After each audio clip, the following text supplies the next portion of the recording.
நெல்லை அருகே இருதரப்பு மோதலில் இளைஞர்களுக்கு அரிவாள் வெட்டு சம்பவம் மீண்டும் அரங்கேறியிருக்கிறது. இதனால் ஒரு பரபரப்பான சூழல் நிலவி வருகிறது. மேலும் தகவலை செய்தியாளர் ராமசுந்தரம் வழங்கிட கேட்கலாம். ராமசுந்தரம், வணக்கம். இந்த சம்பவம் தொடர்பான முழு தகவலையும் சொல்லுங்க.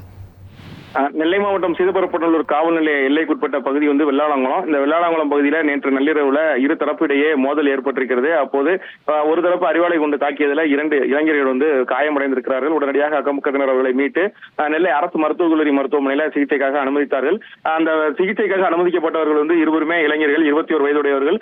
ஒருவர் பேர் ஜெயக்கண்ணன், மற்றொரு மாரியப்பன். இந்த இருவரையும் தொடர்ந்து மீட்டு நெல்லை அரசு மருத்துவக் கல்லூரி மருத்துவமனையில சிகிச்சைக்காக அனுமதிக்கப்பட்ட சூழல்ல இந்த சம்பவம் தொடர்பாக போலீசாரும் சம்பவ இடத்துல குவிக்கப்பட்டு அந்த குற்றவாளிகளை தேடக்கூடிய பணியை தீவிரமாக தேடிய சூழல்ல 2 பேர் தற்போது பிடிக்கப்பட்ட அவரிடம் விசாரணையானது நடைபெற்று வருகிறது.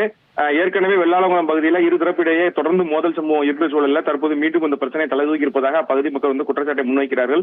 தொடர்ந்து அந்த சம்பவம் தொடர்பாக விசாரணையும் தீவிரப்படுத்தப்பட்டு காவல்துறை உயரதிகாரிகளும் சம்பவ இடத்துல விசாரணையை நடத்தி வருகிறார்கள். இருவரும் தற்போது இருவரை பிடிக்கப்பட்டு விசாரணை நடந்து கொண்டிருக்க சூழல்ல காயமடைந்த இருவருக்கும் நெல்லை மருத்துவமனையில சிகிச்சையும் நடந்து வருகிறது. தகவல்களுக்கு நன்றி ராமசுந்தரம். இனி செல்லும் இடமெல்லாம் செய்தி. தந்தி டிவியின் வாட்ஸ்அப் சேனலை ஃபாலோ பண்ணினா செல்லருக்கும் இடமெல்லாம் செய்தி. இதோ QR கோட் இப்பவே ஸ்கேன் பண்ணுங்க, ஃபாலோ பண்ணுங்க.